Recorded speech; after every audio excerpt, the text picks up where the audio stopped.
Good evening, everyone, and welcome to another exciting edition of Pardon Our Picks, where perfection is a work in progress. I'm your host, Sam, and alongside me, as always, is our esteemed co-host, Tarik Freeze. How you doing tonight? And I quit. He's more of a Tom Jackson. Brady's trying to take my job anyway. He can just have it now. I'm done. I'm doing all right, Sam. How about you? I'm doing okay. Alongside us, as always, is the attempted usurper, Brady. How you doing tonight? I will take your spot, Tarik, one day, by fire or by blood. I will stiff arm you down.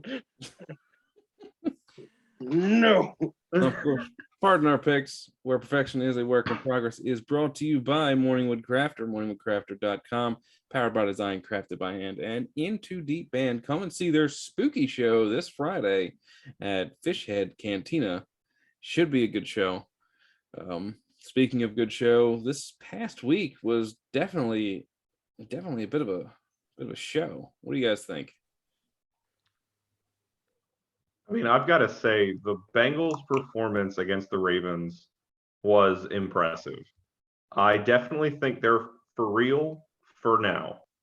They have been in a lot of close games, and they've won a lot of those close games. This was the first game that they've really kind of blown the top off the other team, just by playing consistent defense, by playing great offense, really taking what the defense gives them. I think we're going to see, they've got a pretty easy schedule the next couple of weeks. But those final 5 to 6 weeks are really going to show what this team is capable of.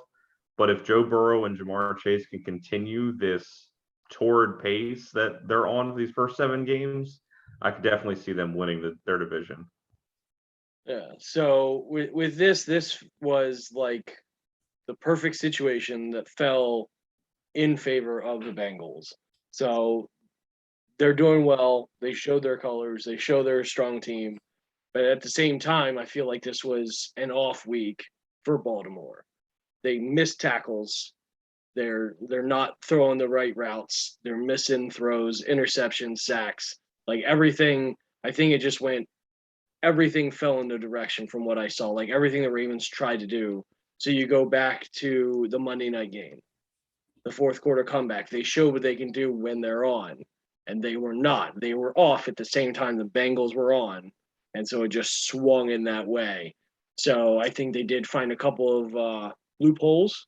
The Bengals found what they needed, and they knew what to do against the Ravens, and the Ravens could not. The comeback that they've done 4 weeks in a row, 5 weeks in a row, just did not happen. So I think the Bengals are legitimate, and the Ravens need to be able to figure that out for the next game. So you don't think the Bengals are the team to beat in the AFC North? I think they are, but at the same time, it's kind of a double thing that I'm saying. So I think the Bengals are potentially the top one because Steelers are kind of hit and miss. Browns are always coming up, but I think the Bengals are coming up, but the Ravens gotta lick their wounds and figure it out because they've been winning, but they've been winning by the skin of their teeth, and the Bengals knocked all their teeth out this weekend. So I can only play with fire so often. Yes, the Ravens have been close in a lot of games recently, and it's been having to come back like they have. At some point, it's going to bite you in the butt. But given that the Ravens are still a tough team, the Bengals still being the young upstart team, and yes, Jamar Chase is on pace to break the rookie record for receiving yards in a season. He's actually currently has the most receiving yards through 7 games for any rookie receiver. So he's getting up there. They have an incredible bond, him and Joe Burrow down in Cincinnati, given their history at LSU, of course. But until this season is over, I still think the Ravens are the team to beat, and I would still put the Bengals as the third best team in the division. Once the Browns have their injury woes behind them, I think that they're going to make a comeback. But this entire division right now is all within a 2-game span. Every single one of them. The Steelers are 3-3. Only 2 games behind. Only 2 games behind the Bengals, who are 5-2, the Ravens, who are 5-2, and of course the Browns, who are 4-3. So they're all so clumped together. It's still anybody's game. But I still think the Ravens are the class of the division.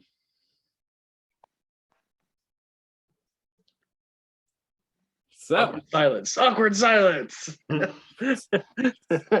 hello, darkness, my old friend. Anyway, Very copyright claim, Sam.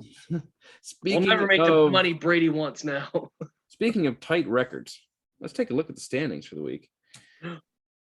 And look at that, a 4-way tie at 9-4 for number 1 for the week. High five, Brady. Tarik, Jess, Brady, and Brian. 7-6 for me. It was a rough week for me. As we say on this show, perfection is a work in progress. I'll get there someday. My brother did not get a 500 this week. He did not. He went the other possible direction. to go 500 when there's only 13 games. It's true, unless there's a tie. But given that, I still have a 5-game lead over Jessica and Brady, who are making a hard charge towards me. Let's see if they can catch me in time. Tarik right on nipping at their heels, and Brian making a bit of a comeback as well. So it's anybody's game still, folks. The only person really out of it is Tom. My poor brother. Hey, and that's until he picks like 3 perfect weeks in a row, and then we're all sweating in the last week. I mean, yeah. Yeah. When he was on, he picked pretty good. So he needs to come on again more often, and maybe he'll catch up. I'll text him. But given that, let's get on this week's slate of games. We're going to start with Brady's game of the week. It's going to be a little bit of surprise to some of our viewers. My game of the week this week is the Philadelphia Eagles going into Detroit versus the Lions. And I'll tell you why I'm so excited about this game. Please do. Now, I am a lucky beholder of NFL Sunday Ticket. So I was able to watch the Lions and the Rams game this past weekend. And on paper, you would think an 0-6 team going into LA with a high-powered offense and that stout defense, that this was just going to be a blowout, that this game was not going to be any fun at all. But Detroit's head coach, Dan Campbell, I think his name is, pulled everything, including the kitchen sink, out of that playbook. And Detroit went up 10 points before the Rams even got a possession on offense. I really think that Detroit is going to use that loss, even though they did lose by 9. They were still in that game every step of the way. They just had some problems getting the ball into the end zone. I think Detroit's going to ride that high of just having fun. It looked like they were having fun, and it looked like they were clicking on all phases of the game to beat Philadelphia and become the last team to get a win in this season. All right, so that's very interesting. So yeah, I'm one of those people shocked that we normally don't pick games like this, but I mean, even winless teams, it doesn't like what have I said previous weeks? The final score, the record doesn't necessarily doesn't do justice by those teams. So this could be fairly interesting. I do have the Lions to finally pick this up. We'll see what happens. So I have to pick upsets. I have to pick other teams, or I'm not going to go up in the standings. So I go, okay, is this one that's really worth gambling on? And with a 2-5 team against an 0-7 team, it's at home in Detroit. It might just give them enough of a push. Enough things may go wrong. Jacksonville finally got their win in London. So this could happen. Detroit. It could happen. Absolutely. And yeah, I'm pretty sure I've never seen a team go kick off, score, onside kick, score again.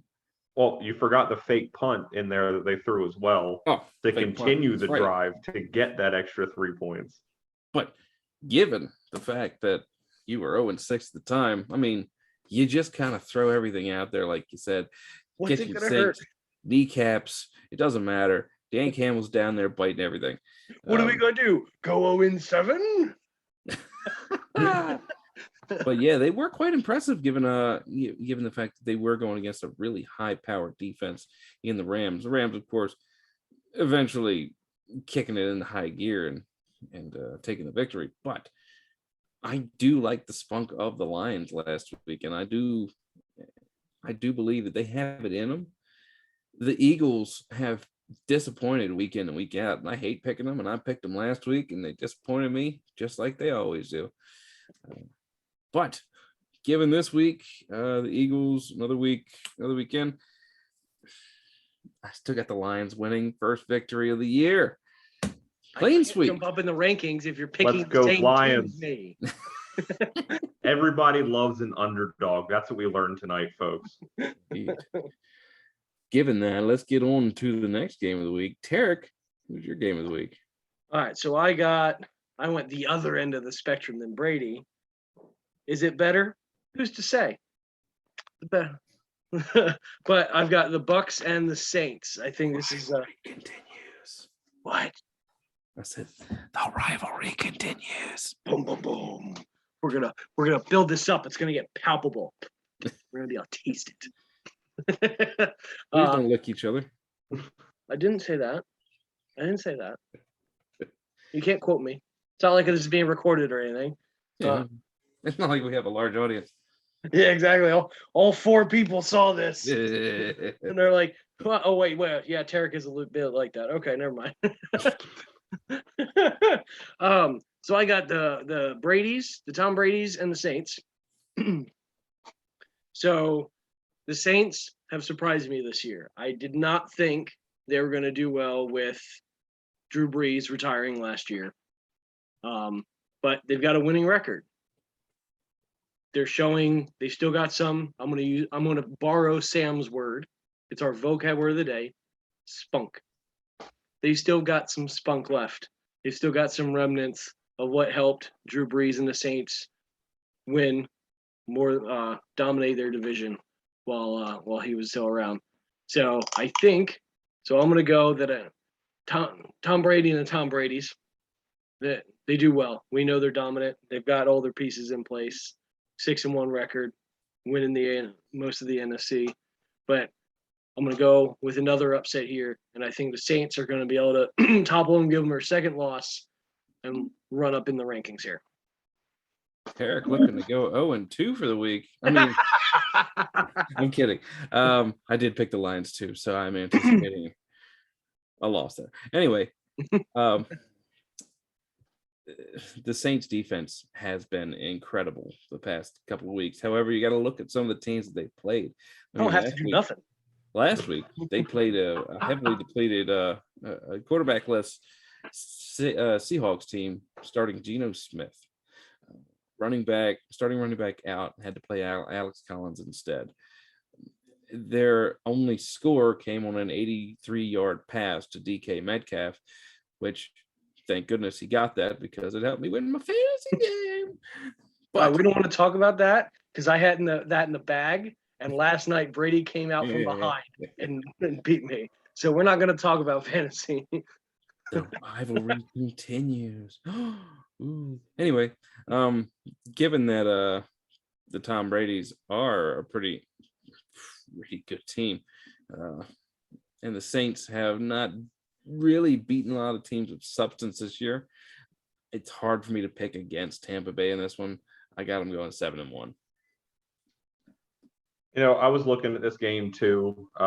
As Tarik said, the Saints have showed a lot of spunk this year, but with a team that has as good of a defense as they have shown, the offense has just looked lost sometimes. Last night they featured Alvin Kamara. He not to rub salt in the wound, Tarik, but he did put up over 30 points and, just individually. Hurts. But they were only able to manage 13 points off of that. And that's really because it looks like their wide receivers just could not get open against a Seattle defense who is statistically one of the worst in the league. Now, how does this match up on paper? The Bucs are great, top to bottom in the division. Who are great? Oh, sorry, the Tom Brady's. There you The go. TVs. Okay. The Just make sure I knew Saints who you were have some glaring issues, and the Bucs are going after this week into the bye week. I think that they are still going to win this game at the Bucs, the Tom Brady's, the Tampa Bay Bradyneers. And I think it's going to be handy because I don't think Jameis Winston is the answer at quarterback for the Saints. I would agree with that. All right, let's move on to the next game. We have ourselves the Thursday night game. 6-1 Green Bay Packers going into Arizona to play those undefeated Arizona Cardinals. Now, this, if I was picking game of the week, would be my game of the week. But I'm not picking game of the week. Why not? I know. But Arizona has looked pretty darn good past couple weeks. I mean, their defense, their offense, everything is clicking right now. And Green Bay, of course, with that week 1 loss, ever since has been dominating most of the people that they played, except for the Bengals, who they had to beat in overtime. Of course, the COVID bug has bitten Green Bay Packers. Both Davante Adams and Alan Lazard on the COVID-19 list. However, both technically could make it back in time. They've both been given the shots. So as long as they have 2 negative tests, they'll be good to go by Thursday. However, in my opinion, that's not going to matter because Zach Ertz is going to get another touchdown this week after getting traded to Arizona. He's going to get a couple touchdowns, and I think Arizona is going to win this one at home to remain perfect. This is going to be a fantastic game, no matter who's playing wide receiver or anything. You've got one of the ageless wonders in Aaron Rodgers versus one of the up-and-coming stars who could stick around this league for a very long time in Kyler Murray. There are stars on both sides of the ball for both teams here, but I think if Davante Adams and Alan Lazard cannot play, that Green Bay's offense does not match up well against Arizona's defense. So I have Arizona continuing to stay perfect this year and sending the Packers to 6-2.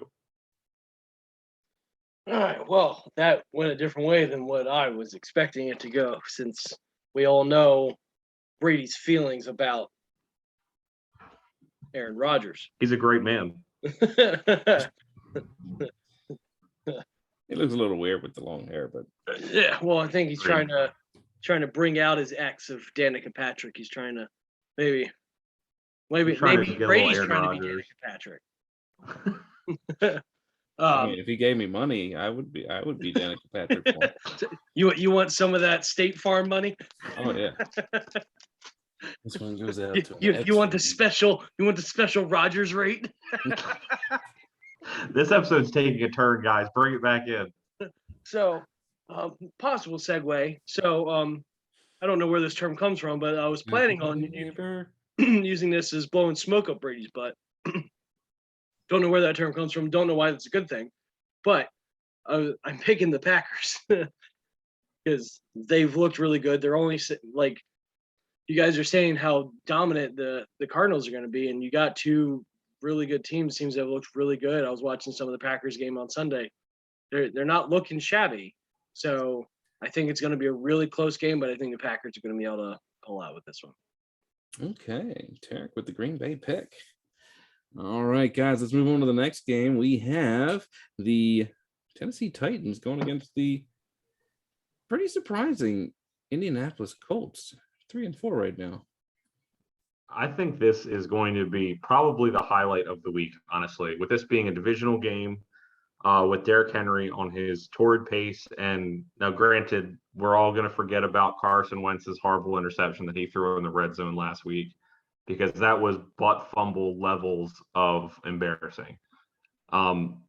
Tennessee's riding high. They just beat Kansas City handily. They seem to really just have every piece of their team clicking together after that loss to the Jets. But Indianapolis has really shown some vocabulary of the day, spunk, in being able to come back and play from behind and really take it to these teams who are statistically better than them and stay in these games. However, I still have Tennessee winning this game, because if the formula continues and Tennessee's offense runs behind Derrick Henry, I don't think Indianapolis defense has enough to stop them. Yeah, I agree with Brady on this one. I'm not going with the upset here. I'm going with Tennessee. Brady said it the best. Tennessee's got everything clicking. They've got everything moving forward. They're proving me wrong when I said like Derrick Henry was their only main piece. They've got more than that now. It's all starting to click. It's all coming together. Indianapolis, they've got some pieces together, but they're not able to close the deal. They're not finishing the games the way they need to, and it shows in their record. They're 3-4. They're under 500. So I think it just shows there what's going to happen. I think it's going to be close. I think Indy's going to give them a run for their money, but Tennessee's going to come away with it. It's weird how a team looking so dominant the past couple of weeks lost to a 1-6 team, the Jets. It's just how the NFL works, I guess. Any given Sunday, you're either going to win or you're going to lose. But can you lose with dignity? And they didn't. They looked pretty bad when they lost to the Jets. Given that, though, they've been on fire recently. The Colts, however, have looked pretty decent on defense. Derrick Henry's hard to stop running the ball.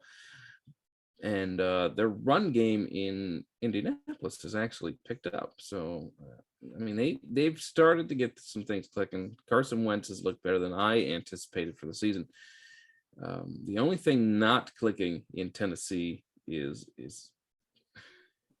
their passing game, in my opinion. Yes, they had a decent game passing last week against a team that has no body to stop any wide receivers, anybody really, which is why they dominated Kansas City from start to finish last week. It was pretty brutal.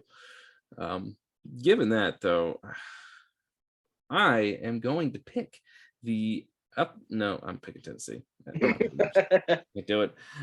Tennessee to go 6-2. All right, let's move on to the Sunday night game. The Dallas Cowboys, coming off a bye, 5-1, going against the 3-3 Vikings. This close last week to going 2-4 against those pesky Lions. Nope, not against the Lions. It's somebody else, which eludes me at the moment. Hope you're pulling a Brady. Brady. Come on. That's a Tarik. We all know that's a Tarik. No, I called it first. It's a Brady. Are we waiting for you to find out, Sam? Brady. No, I was saying, go ahead, Brady. Oh, okay. I'll take this one. So I think these teams actually match up very well on paper. The Cowboys have a lot of weapons on offense, and so do the Vikings. The records do not indicate how close both of these teams' victories and losses have been. I think this is going to be a very good Sunday night football game. I think this is going to be probably one of the more entertaining Sunday night football games that we've gotten, even though this year has been full of them. I do have the Cowboys coming away with this victory. I do think it's going to be close, just because I think their defense is just a little bit better than the Vikings defense. As a word, Vikings were off last week, so they didn't beat anybody. They didn't beat anybody last week. It was the Carolina Panthers 2 weeks ago that they okay. 34-28. All right, so I'm going with Dallas on this one. I think they just got a little bit more on paper. They got a couple more pieces in play. I'm not as familiar with the Vikings. They're sitting at 500, so we'll see how the record goes and which way it goes. But I got Dallas coming out. I'm a guy that generally picks the Dallas Cowboys in this instance. Yeah, who's on your T-shirt? I mean, anyway, we all know I'm a Cowboys fan, okay? But I like to think I'm impartial. And given the fact that Dalvin Cook is coming back, and he's a monster. And the backup was pretty good, but he's no Dalvin Cook. The passing game has looked pretty bad. However, I think Dallas's defense is their weak spot is the run game. And not a lot of teams have taken advantage of that. They've thrown the ball, and it's cost teams dearly, quite frankly, with Diggs getting an interception every game and 2-1. He's been a monster. For some reason, they keep throwing in his direction. I have no idea why. Dallas's offense is a juggernaut right now. They're clicking on all cylinders. It's like Dak Prescott's out to prove something. I can't imagine what it is. But like I said, I like to be impartial when I make these picks. I have the Cowboys. I can't pick against them in this. Go Cowboys! Anywho, let's move on to our quick hitters, and let's start with the Carolina Panthers going against those 3-3 Atlanta Falcons. All right, I'm going with the Falcons on this one. Yeah, the Panthers looked pretty abysmal last week. That entire game was abysmal until late, but I've got the Falcons winning this one in an ugly game. After a 3-0 start, the Panthers are down to a 3-4 record. After an 0-3 start, the Falcons are at a 3-3 record. I see those trends continuing. Atlanta for the victory. All right, let's move on to the next game. The Miami Dolphins going against the Buffalo Bills. I don't think anybody's picking against the Bills in this one, are we? No, it's the Bills. Bills it is. All right, let's move on to the next game. We have those San Francisco 49ers going against the Chicago Bears. 49ers. Justin Fields was not the guy I thought he was going to be. 49ers. The Bears are still 3-4 in this year with Justin Fields at quarterback for most of it. Jimmy G not looking great last week. I still have San Francisco pulling out the victory. Let's move on to the next one. The Steelers going into Cleveland to play those pesky Browns. I've got the Browns in this one. Injuries and all, Cleveland's a tough place to play. Yep, Cleveland. Baker Mayfield should be back. Should be good. Nick Chubb should be back for this game. Quite frankly, the Steelers are lucky to be 3-3 at this point. I have the Browns in a bounce back game. All right, let's move on to the next game. We have those 5-2 division leading Bengals going against the 1-5 New York Jets. And I don't think I could pick against the Jets, but I will. Bengals. Bengals big. BTS. Suck. Bengals. Love it. Yeah, all right. The next game we have the 6-1 Rams going against those 1-6 Texans. Will the Texans score a touchdown? Yes. No. I predict yes. On special teams. Well, Tyrod Taylor is going to be starting this week. They will score 2 touchdowns and lose by 20. Is he coming back this week? Oh my. I don't really keep up with the 1-6 teams much. The Rams. What kind of analyst are you, man? Come on. You got to keep up with all the teams. I keep up with them enough. What show do you watch, Brady? That's all of them. All right, let's move on to the next game. You're not going to be co-host, Brady. It's not going to happen. It will be mine. The 3-4 New England Patriots going into Los Angeles to play those Chargers. Will the New England Patriots get to 500? No. Yes. Ooh, no, We're at 500. man. All right, let's move on to the 1-5 Jacksonville Jaguars getting their first victory in London. Can they win in the States against a rudderless Seattle team? No. No. Yes, they won't. This was actually a hard one for me to pick because I actually thought about picking the Jaguars. You're what? I actually thought about picking the Jaguars with Geno Smith at quarterback in Seattle. I thought about it. I thought about it hard. And then I picked Seattle. All right, let's move on to the Washington football team going to the plummeting Denver Broncos. Who you got, Tarik? I got Denver. I don't know, but I got Denver. I'm just hoping they can just right the ship. Two teams who are playing way under their expectations. I've got Washington in this one. Yeah, both teams' offenses look absolutely horrible. I mean, they're putrid. You can smell the stink from here.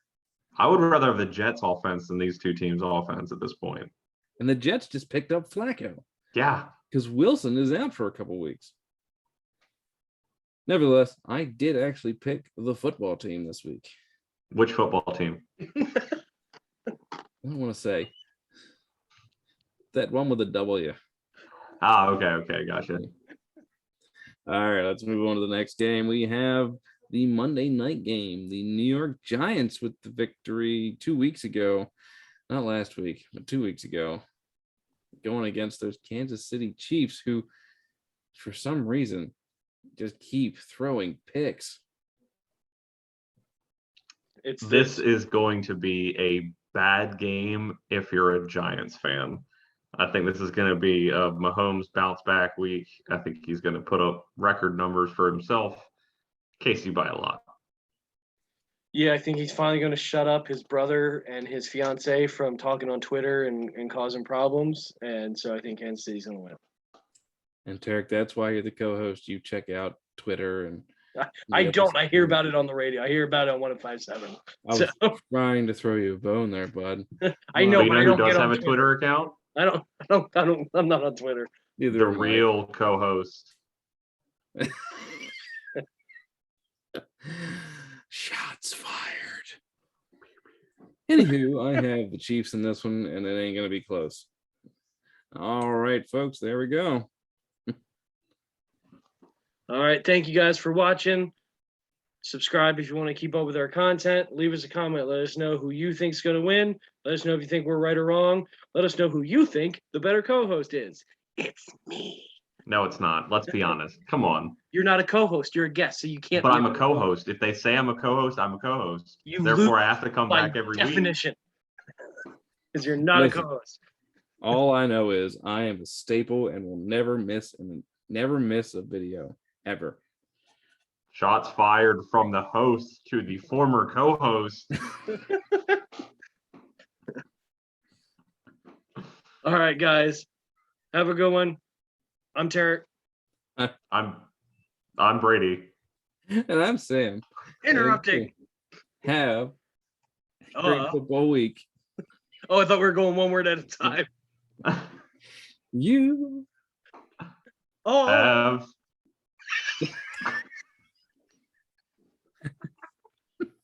have a great football week, guys.